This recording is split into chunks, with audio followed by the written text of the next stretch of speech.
A paz do Senhor para todos os nossos irmãos, irmãs, obreiros, obreiras, superintendentes de escola bíblica, professores, professoras, pastores, evangelistas e todos os demais irmãos e irmãs que nesse momento estão sintonizados e sintonizadas neste podcast. Hoje teremos a lição número 5, cujo tema é bastante chamativo.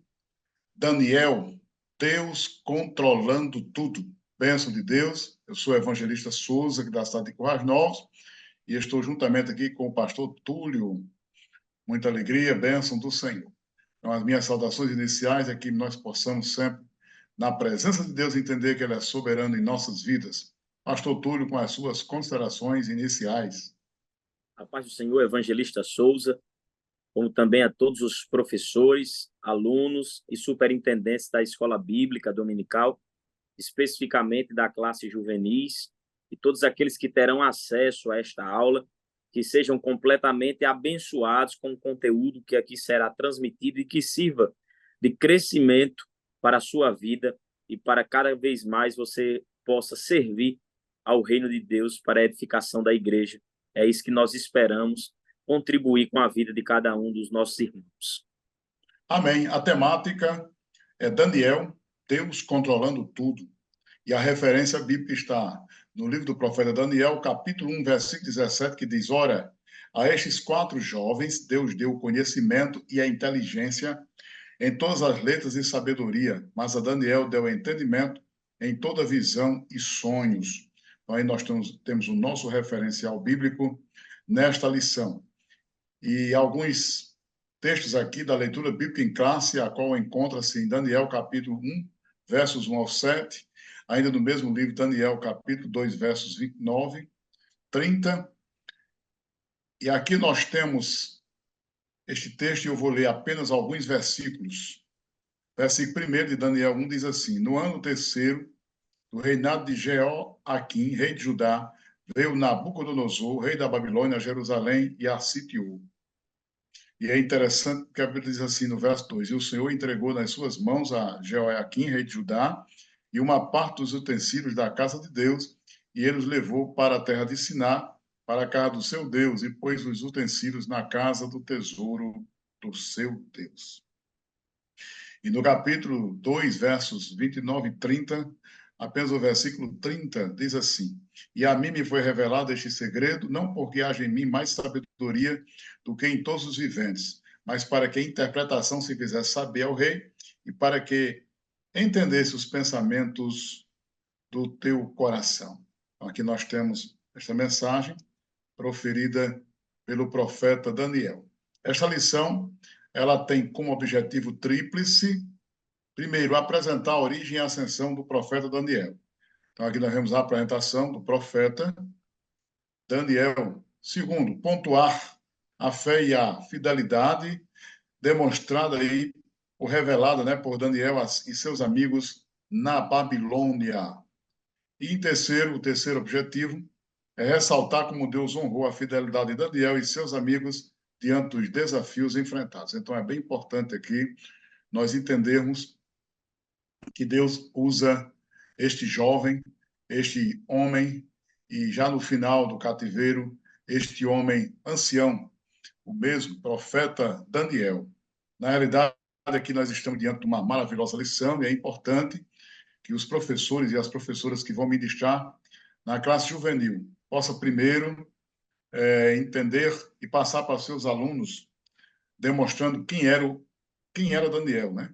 Então, o contexto histórico, o contexto geográfico, o contexto em que viveu o profeta, foi exatamente nos dias do rei Jeoaquim, aproximadamente, segundo os historiadores e os que estudam a história, no ano 605 a.C.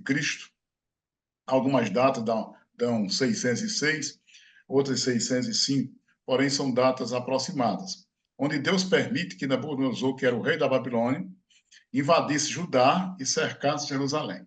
Judá, que era exatamente o reino do sul. Então, o cativeiro babilônico tornou-se inevitável diante da impenitência do povo de Judá. Na realidade, o cativeiro foi usado como um instrumento de juízo divino para o povo. Por que aconteceu isso? porque Deus havia advertido a nação várias vezes, porém o povo rejeitou essa convocação ao arrependimento. Exatamente, o povo rejeitou a mensagem de Deus feita pelos profetas, os profetas de Deus. Por isso que em Crônicas, logo no último capítulo, diz que eles mofaram da palavra dos profetas e Deus mandou o cativeiro. Então, nós temos aí a deportação dos judeus, Deus permite exatamente o cativeiro sobre o seu povo, e aqui nós temos 3 etapas significativas quando Deus envia a Babilônia como instrumento do seu juízo para castigar o povo em razão da impenitência e dos pecados do povo. A primeira parte é exatamente aqui nesse contexto, onde houve a deportação dos judeus para a Babilônia, que é a primeira etapa, esse primeiro grupo que foi levado aproximadamente no ano 605 a.C. Depois nós temos um segundo grupo que ele foi deportado aproximadamente no ano 595. E, por fim, nós temos o terceiro grupo que foi conduzido para a Babilônia no ano 586, 587, segundo as mais aí de datas dos que estudam a história.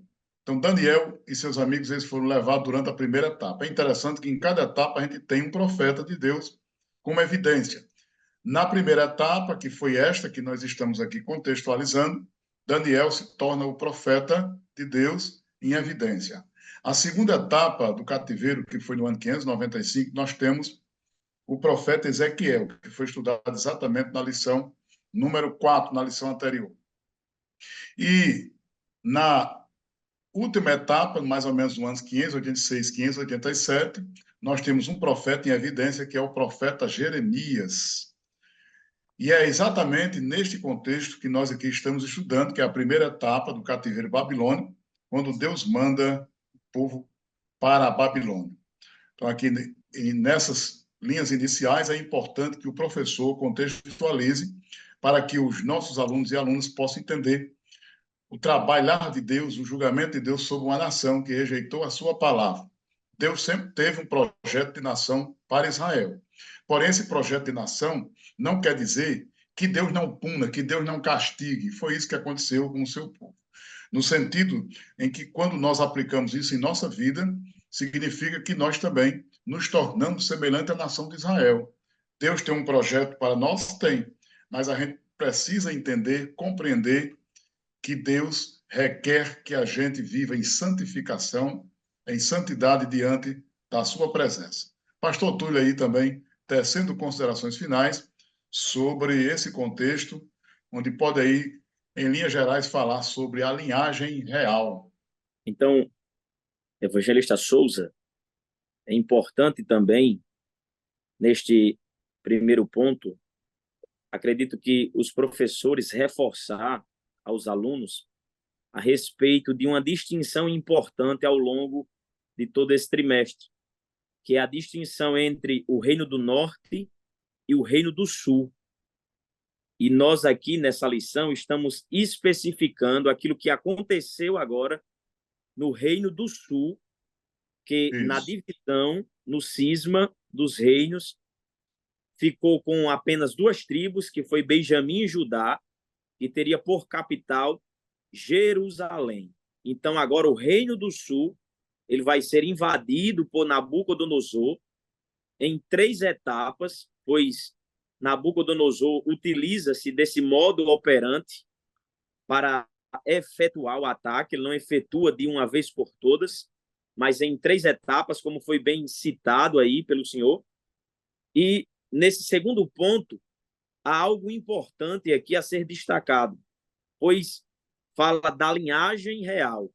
Perceba que foram 3 etapas, e na primeira etapa, por volta do ano 605, foi levado alguns cativos de Judá, e entre eles estava Daniel e seus amigos.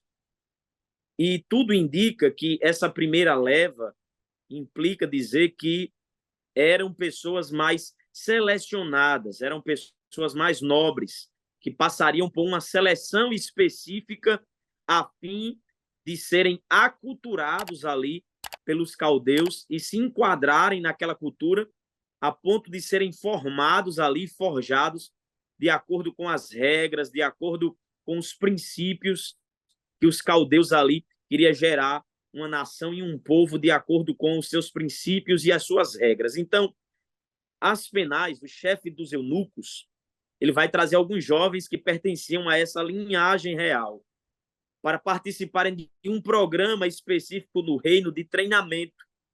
E esse programa era tão importante que, trazendo para uma linguagem mais acessível, era uma proposta muito boa.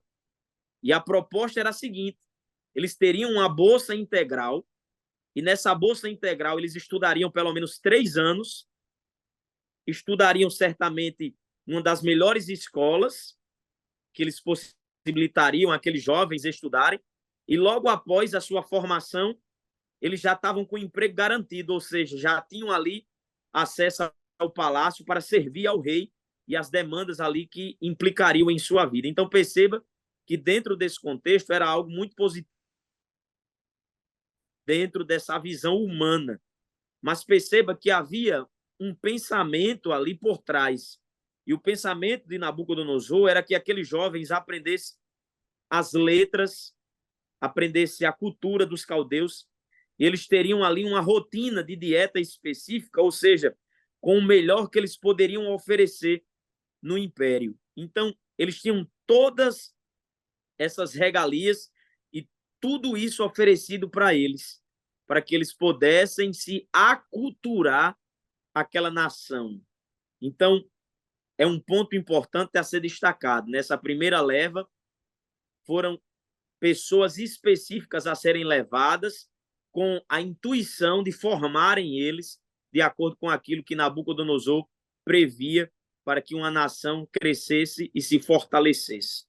Verdade. E a gente vê aqui pelo contexto, né, até os nomes, para que eles mergulhassem na cultura da Babilônia, eles mudaram os nomes daqueles jovens. Daniel, que passou a se chamar Beltesazar, Ananias, chamaram de Sadraque, Misael de Mesaque e Azarias de Abednego.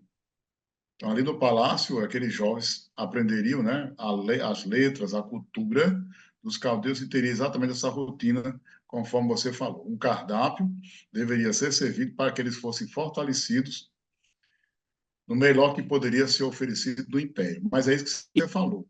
Deus sempre tem Possa seus ser que propósitos, né? gere até mesmo, Evangelista Souza, um questionamento na sala, dentre os alunos, e perguntar aos professores do porquê houve essa alteração nos nomes. O porquê eles mudaram, alteraram o nome destes jovens. E um dos pontos importantes a serem aqui valorizados é que, na cultura judaica, o nome que os pais davam aos filhos não eram nomes aleatórios. Isso. Mas havia pelo menos dois aspectos importantes. Primeiro, de acordo com o nascimento daquela criança, era dado o nome. E segundo, a respeito de uma experiência que aquela família teve com Deus, e eles aplicavam sobre o filho aquele nome. Ou seja, eles tinham nomes teológicos que glorificavam a Deus, que revelavam uma qualidade de Deus. Então, Daniel, Deus é meu juiz. Então, perceba que eram nomes teológicos que valorizavam a qualidade do Deus de Israel, do que eles serviam.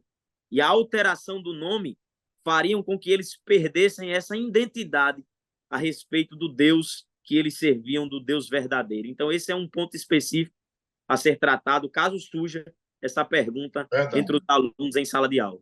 E é muito importante, um dos vários exemplos, ou um dos exemplos, a gente tem o nascimento dos filhos de Jacó. Pode ver que, quando eles nasciam, vejam os nomes que eram dados por Lia e Raquel aos filhos, até mesmo os filhos das servas, elas colocaram nomes que glorificavam a Deus, enquanto que aqui na Babilônia esses nomes eram em homenagem aos deuses da Babilônia. Enquanto na cultura judaica os nomes tinham a ver com o nascimento dessas crianças ou dessas pessoas ou uma experiência, né, que eles vivenciavam, na cultura babilônica era exatamente uma homenagem aos deuses. Realmente é uma mudança muito grande. A nação estava subjugada, porém esses jovens mesmos dentro de uma cultura pagã, uma cultura estranha, uma cultura que não vivenciava e nem cultuava a Deus, esses jovens permaneceram firmes. Que é exatamente aqui que nós temos o profeta estadista, onde Daniel se destaca em todos os dias que ele esteve no palácio do rei. Daniel e seus amigos ele desfrutavam do cuidado divino. Tanto é que esses jovens sobressaíram em relação aos demais que haviam ali sido transportados, né, para a Babilônia. Então, na Bíblia, nós temos a garantia de que Deus concede exatamente a Daniel, Ananias, Misael e Azarias a graça de ter o conhecimento e a sabedoria. E é interessante porque o próprio texto mostra que a Daniel, o Senhor concedeu entendimento em toda visão e sonhos, que está lá no capítulo 1, verso 17. Então, Deus iria exatamente levantar Daniel como uma liderança forte e significativa ali dentro do império. Então, é importante que mostre que o cristão, mesmo dentro de uma cultura estranha, aqui na história de Daniel, a gente aprende que um homem, uma mulher, um jovem, uma pessoa de Deus, ele pode até estar lá no palácio, onde haja paganismo, onde haja cultura estranha, mas ele demonstra o testemunho de Deus. Então, é por isso que, no sentido assim de uma aplicação, é importante os professores passarem para os juvenis, para os jovens, para esses moços de 15 a 17 anos, que é a classe, que mesmo que nós estejamos lá no mundo acadêmico, esse palácio aqui representa as experiências vividas por nós. É que, mesmo que nós não estejamos num cativeiro literal, como estiveram esses 4 jovens, mas nós também temos essas experiências na nossa vida. Esse palácio aí, no sentido de que a gente pode até estar lá num centro acadêmico, onde a cultura é totalmente diferente dos nossos valores, mas a gente não pode abrir mão daquilo que a gente tem, a fé em Deus, mudar os nossos princípios, mesmo que haja uma avassaladora e forte cultura remando contra os nossos valores. Isso mostra que a gente tem que demonstrar uma liderança forte e significativa dentro daquele palácio, como Daniel ali no Império da Babilônia. Mesmo assim, eles não foram e não perderam a fé do Senhor. Eles não foram seduzidos pela cultura do paganismo. Pelo contrário, eles continuaram acreditando num Deus vivo e verdadeiro. Então, o pastor Túlio aí pode tecer considerações sobre esses jovens, porque tiveram uma coragem para ser fiel, que é o tópico 2 aí da nossa lição. Outro ponto a ser destacado, evangelista Souza, é que às vezes nós damos muita ênfase aos personagens citados no texto, ou seja, Daniel, os seus amigos, Nabucodonosor, todos esses envolvidos, claro, faz parte, mas nós não podemos esquecer do tema central pelo qual o autor tem a intuição de apresentar, que é Deus controlando tudo, ou seja, é um destaque a respeito da soberania de Deus sobre a história. Ou seja, por mais que o povo erre, Deus continua no controle de todas as coisas. Então, o segundo ponto fala a respeito da coragem para ser fiel. Coragem para ser fiel. E dentre tantas qualidades que Daniel e os seus amigos eles tinham, uma delas se sobressaiu. E eu acredito que é por causa dela que eles alcançam o favor de Deus. E essa coragem para ser fiel, em primeiro lugar, ela precisa ter uma convicção pura. Daniel, ele tinha uma convicção pura, uma certeza pura. Ou seja, Daniel e seus amigos, eles foram educados na lei do Senhor. E a lei do Senhor, ou seja, a literatura de Daniel e daqueles jovens, regiam de fato a vida deles. Quem é que foi dizer a Daniel que comidas sacrificadas a ídolos eles não podiam comer? Quem foi que disse a Daniel? Logicamente, as escrituras que regiam a vida deles, que padronizavam a alimentação, a maneira de vestir, a maneira de falar.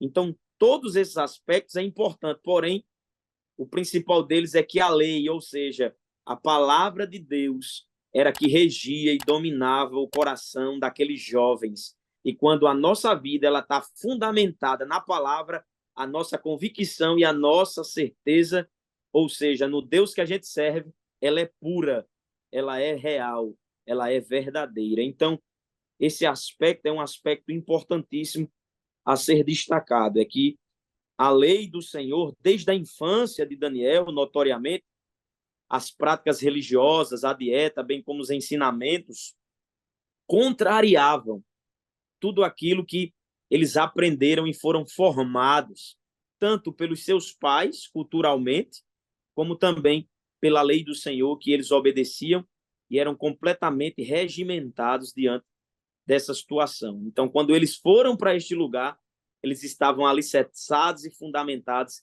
na lei do Senhor e na palavra de Deus. Então, isso é importante com que os professores repassem para os seus alunos. Não importa onde eles estejam, não importa qual ambiente eles vão, se eles estiverem fundamentados na palavra de Deus, serão fiéis e sobressairão de situações difíceis, como Daniel e seus companheiros.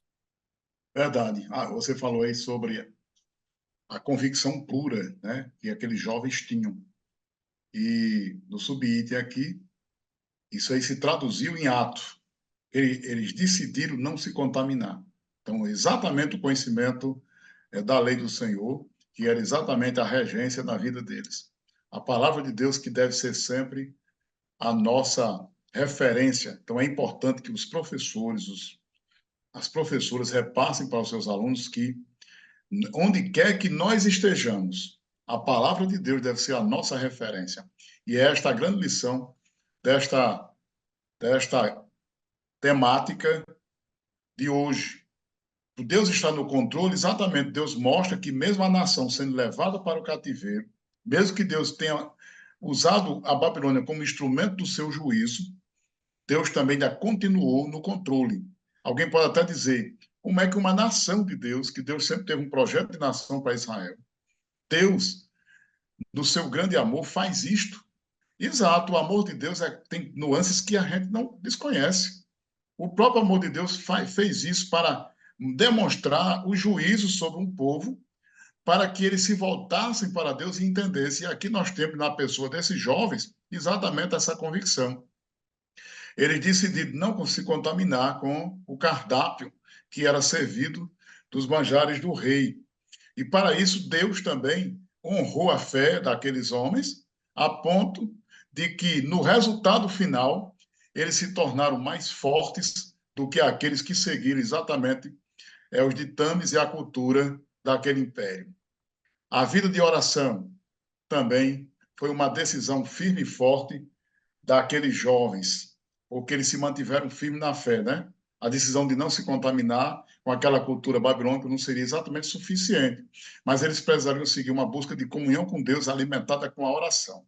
Essa comunhão é exatamente o motivo que caracteriza a pessoa de Daniel como aquele homem de oração, aquela pessoa que se torna aquilo que é uma demonstração de um testemunho real e verdadeiro. Então é muito importante que nossos jovens aprendam com Daniel o fato de que eu não posso usar como desculpa, mas eu estou lá dentro de um local onde as pessoas não creem em Deus, é uma cultura estranha. Mas a história de Daniel demonstra que o homem ou a mulher de Deus pode sim demonstrar testemunho dentro de um lugar onde possa haver uma cultura estranha e até contrária às nossas crenças e valores. Mas nós devemos demonstrar o nosso testemunho para que, diante de todas as tentações, pressões do mundo, a nossa vida contínua de oração seja sempre sustentada para vencermos pela fé. Então, é muito importante isso e interessante aqui, onde chegamos aqui no top 3, sobre essa festa na Babilônia.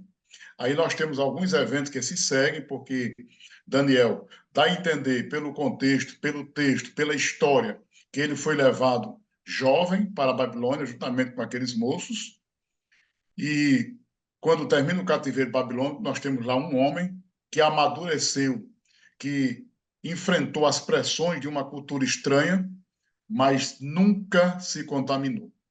Então, esse tópico 3 aqui fala sobre uma grande festa na Babilônia, em que aqui nós estamos diante do orgulho humano, né, onde se demonstra aí. Então, pastor Túlio, pode conceder aí suas considerações nesse tópico 3, e nós aqui vamos tecendo considerações em razão do nosso tempo, que já está se esgotando. Esse terceiro ponto fala a respeito da festa na Babilônia, e o primeiro subtópico desse terceiro tópico é o orgulho humano, especificamente o capítulo 2, onde Nabucodonosor tem um sonho, e este sonho, ele desesperadamente pede para que as pessoas o interpretem. Ele convoca ali alguns sábios, astrólogos, pessoas que estavam envolvidas no seu palácio ali, nas suas cercanias, mas nenhum daqueles conseguem interpretar o sonho que o rei teve. De maneira que Daniel, ele pede ao rei um tempo, e esse tempo foi para consultar os seus amigos e juntos orarem a Deus, e o Deus dos céus resolve revelar a Daniel a respeito do sonho do rei, de maneira que Daniel interpreta o que significaria aquela estátua pela qual o rei sonhou, e essa estátua ela era dividida em algumas partes que representavam reinos que dominariam a terra ou dominaram em algum tempo ali aquele contexto, subjugaram a nação de Israel, porém teria um reino que era eterno, que viria e se sobressairia sobre todos esses outros reinos, de maneira que Nabucodonosor era a cabeça de ouro e se orgulharia de dominar, de estar nesse poderio, mas o Senhor subjugaria Nabucodonosor, como não só ele, também toda a Babilônia seriam subjugadas por Deus. Então Deus usa os babilônicos para subjugar Israel, a fim de levar o povo ao arrependimento e melhorar características específicas nele, como Deus também daria vitória ao povo dele, subjugando assim a nação da Babilônia e também subjugando o próprio Nabucodonosor, para que ele perdesse o orgulho e aprendesse a glorificar a Deus, e ele soubesse que ele não tinha tanto domínio e tanto poder. Então, o orgulho humano, ele é quebrado através da autoridade, da soberania de Deus, onde Deus mostra o homem que ele é aquele que controla e domina todas as coisas. Acredito que esse é o ponto central a respeito desta visão, a respeito deste sonho interpretado por Daniel.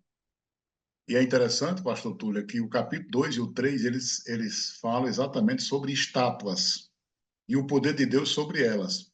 Então, o 2, quando ele tem aquele sonho, e Deus levanta Daniel para interpretar o sonho, dar o significado acerca do governo de Deus e o controle sobre todas as coisas, e como o rei fica espantado diante de tão grande interpretação, claro que ele acreditou.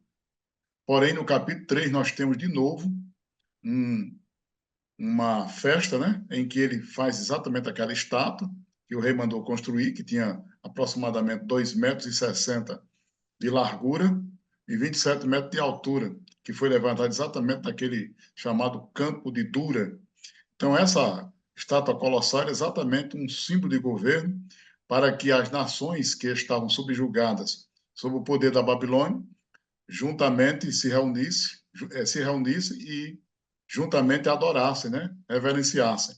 E Deus prova mais uma vez o seu poder sobre os homens, demonstrado através da fé daqueles rapazes, que ali eles não eles não adoram aquela estátua. E, ao mesmo tempo, o poder de Deus prevalece. Então, é muito importante isso. É importante que nós estejamos sempre atentos para entendermos que Deus sempre está conosco quando nós somos fiéis ao seu nome, à sua palavra.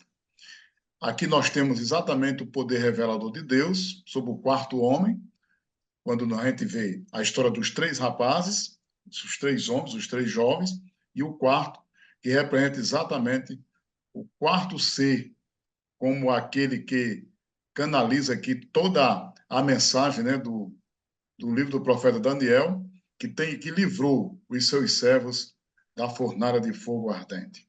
Então, aqui nós temos o exemplo da fidelidade, e já tecendo aqui as minhas considerações finais. Queremos repassar para nossos alunos e os professores. Depois o pastor Túlio também tece as suas considerações finais. Então, a história de Daniel e seus amigos na Babilônia mostra exatamente que Deus ele não abandona os seus servos, mesmo que a nação tivesse recebido, né, o juízo divino nos momentos mais difíceis, mas eles enfrentaram desafios, demonstraram a sua fé, revelaram o Deus verdadeiro, viveram a fidelidade ao Senhor. Eles não afrontaram o rei, mas confrontaram com aquilo que é verdadeiro, e Deus honrou a fé dos seus servos. Apagaram a força do fogo, e Deus revelou ali que ele está no controle de todas as coisas. Então é importante que nós possamos entender que Deus é soberano. O livro de Daniel mostra que Deus tem soberania sobre os homens, sobre os reinos da terra, e que não existe um reino maior do que o reino do nosso Deus. Pastor Túlio aí com as suas considerações finais também. Então, concluindo este momento importante, os professores certamente devem incentivar os seus alunos a valorizar cada vez mais as escrituras, porque o que nos chama a atenção é a postura destes jovens. Mas, logicamente, a postura destes jovens não é uma postura aleatória, é uma postura que foi formada tanto pelos pais, culturalmente, como também pelas escrituras. Então, esses jovens foram forjados muito novos e ainda assim levados para um contexto completamente diferente, sob pressão, mas a palavra de Deus, ela permanece no coração daqueles jovens de maneira que eles continuam fiéis a Deus diante de situações adversas. Então, valorizem as escrituras, vivam as escrituras, porque ela se encarregará de moldar a postura de cada um dos nossos jovens, de cada um dos alunos, e os professores devem, logicamente, incentivar os seus alunos a viverem, a ler, a estudar a palavra de Deus, pois ela vai trazer as orientações necessárias para nos mantermos firmes em momentos de adversidades e de pressões, onde nós estamos vivendo não as mesmas características da época de Daniel, porém um reflexo também dessas ideologias, dessa aculturação que querem trazer para os nossos jovens atualmente. A palavra de Deus, ela é importante e deve ser valorizada para que possamos ter uma postura de acordo com a vontade de Deus. E Deus honrará o nosso comportamento segundo a sua palavra. Que Deus abençoe aos alunos e professores e que tenham certamente uma aula abençoadíssima com a graça de Deus e a iluminação do Espírito Santo ajudando a cada um de vocês. Que Deus abençoe. Amém. Deus abençoe a todos.